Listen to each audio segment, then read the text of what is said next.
So I've said it a bunch of times in the past that if I had one chance to catch a steelhead to save my life, and you could only use one thing, it would be roe. Roe is just one of those baits that works in all conditions, and steelhead love it everywhere you go. But there are times when using roe is a bit problematic, and one of them is when you have a lot of bait stealers in the river, little smolts, they could be little suckerfish or pike minnows, squawfish, chubs, whatever. You throw out and you instantly get and they eat all your bait off. And that gets frustrating. After a while, you're hardly even fishing. You're just throwing out, your bait's gone, you reel back in, bait up again, throw it back out, your bait's gone. And you never really have a chance to get your bait in front of the fish that you're trying to catch. So there's a solution for that, and that is spawn sacks, where we tie individual chunks of bait up into a little sack, a little mesh bag. And then you can put that on your hook, and it's kind of like a little protector for your bait. The little guys can munch on it, but they can't suck it off. So you get a full drift or two with it before they've chewed all the good stuff out of it. So it really extends the life of your bait. It's also great if you have loose eggs or really soft eggs that are coming off on the cast. So it's just a really great way to extend your bait. And sometimes roe is a very premium. It's a rare commodity at times. So if you can extend the life of it, that's a great thing. So I'm going to show you how to put these guys into little spawn bags so you have that extra life for your bait. So here is the basic kit for making spawn sacks. Obviously you have to have some eggs. Rubber gloves are huge because you're dealing with eggs and that stuff can get all over your hands. You're gonna need some spawn sack material, and this is just, it's almost like pantyhose. It's this little mesh netty stuff, and it comes in all sorts of different shapes and sizes. You can get it pre-cut squares, which are really handy. The rolls, you get a lot more of it for less money, but then you gotta cut all yours. It's not that big a deal, but I kind of like the squares. It's just easier. Some nice sharp scissors, and then something to tie off the bag with. In this case, I have Ghost Cocoon. It's a stretchy thread, but there's Miracle thread, Magic thread, all those kind of things will work. And that's all you need, just that and some paper towels, and you're good to go. Okay, so I have my paper towels laid down so I don't make a mess. And I have some muddy water coming. So I want a little brighter color, so I'm going to go with the chartreuse net here. I'm just going to lay some of these out.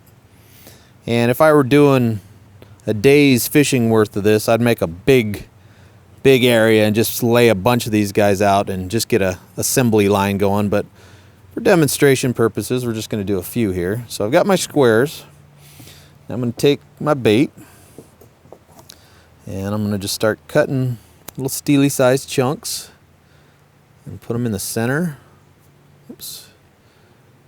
of the bag. And what's nice is if you have a little piece like that that's kind of too small, you can just add it to another one because the mesh is keeping everything together. So just find another little piece and put it together like that, because it doesn't have to be just one chunk. And this is, like I said before, really good if you have loose eggs that just won't hold together. But these are nice eggs. Okay, so now that we have baits in these guys, before you close them up, you can add stuff to them. Some guys will add a little piece of shrimp to them. You can add any kind of extra bait you want, or you can also add little flotation devices like a soft fish pill, one of those puff balls in there, just to give it a little buoyancy and a splash of color. In this case, I don't want to do that, so I'm just going to fold it almost like a wonton right in the middle. And I'm going to get the ends, and I'm going to spin it. Try to keep it as round as possible. And I'm not squeezing too tight because I don't want all the juices to come out. Now, here's where I take some stretchy thread. You can use Miracle thread, Magic thread. I've got Ghost Cocoon right here. Just any sort of stretchy thread, and you wrap that around there several times. Throw a half hitch in there and pull it tight. Break it off.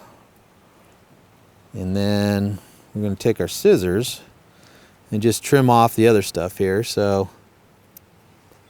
there's a completed egg bag right there. Let's do another one. So we're taking the corners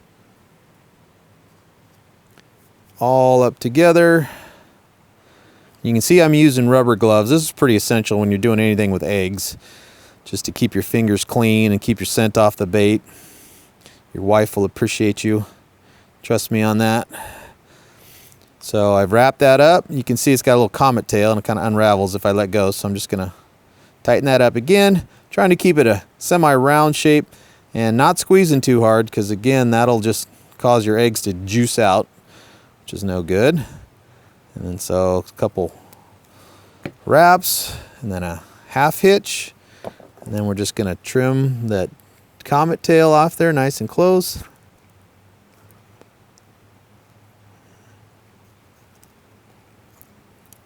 Very good scissors. Trim it like that. Okay, so got the bait in the middle. We're gonna take all four corners, come together, gently holding the bait. Gonna spin it tight so the ball shape retains, and then again, don't want to smush that because your bait will get all gooed out. We're just gonna wrap it a few times, throw a half hitch in there, and then take our scissors, trim the edge, just clean it up, get that thread off there.